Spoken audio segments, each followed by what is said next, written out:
the feeling I would describe this morning in Europe and in Brussels is, the realization.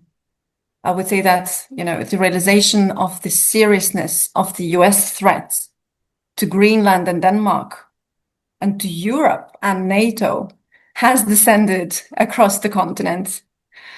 Because it was very clear that America means business.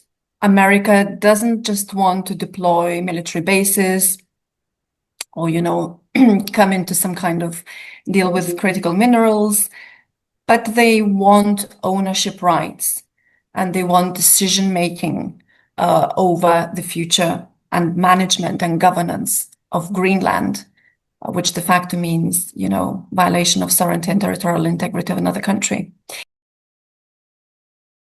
We see that Denmark is reinforcing military presence in Greenland and its allied reinforcement. It's not under NATO's framework, but Denmark has requested countries bilaterally to deploy for an exercise, a military exercise in Greenland, sorry. They've done similar exercises in 2025. I don't think it will be anything particularly different. And of course, it's primarily to reinforce the security and defense of Greenland and potentially wider Arctic, and also to pass a message to the US that we are prepared to take additional steps to reinforce Greenland's defense and security, and we can do much more.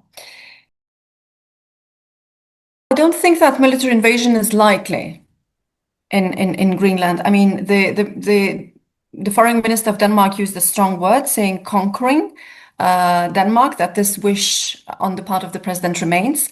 But, conquering could be understood in various ways. And I don't necessarily think it will be a straightforward military option, unless you see indeed more Russian-Chinese presence. That could be, of course, a reason. I think we are at the very early stage of rather deep political military crisis in Europe. And hopefully diplomatic efforts will be helpful, military deployments too, but there's a question mark about that. Because in Europe, there is a greater realization, even though political leaders will not like to admit it, that America has abandoned NATO. Because, while NATO is guarding against Russia opening a second front in Europe, the US is already opening it. Shooting ourselves into both foots, not just one foot, so to say. And this raises questions. What does it mean for Article 5? What does it mean for security guarantees for Ukraine? And, if the commander-in-chief is de facto, abandoning NATO, then means NATO is a European alliance. And we need to arm at neck-break pace, replace American capabilities, take NATO ranks, and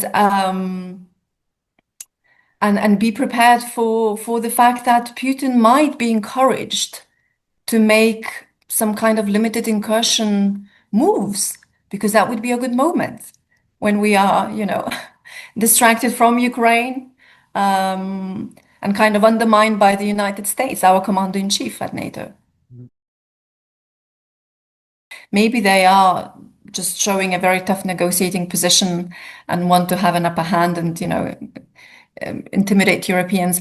But if they are ultimately indeed about control and ownership, like Trump yesterday said that, with a national security interest in owning Greenland is to do with Golden Dome. But again, in order to deploy Golden Dome, you don't need to acquire Greenland or Canada.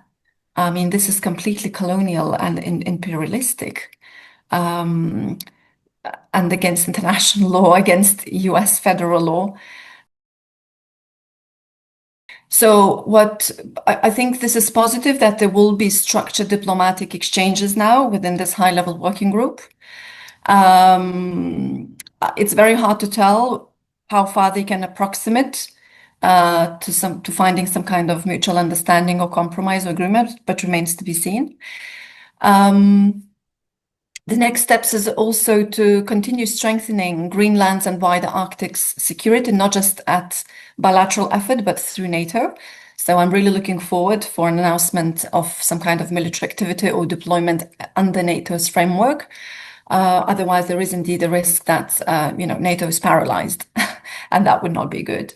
And then it's super important for Europeans to take gradually more influence and more decision-making power within NATO, as well as, start replacing US capabilities at light speed and prepare for war, because this all is very, very much a favor for Putin. China also, but especially for Putin. I think he cannot believe his luck, what's happening.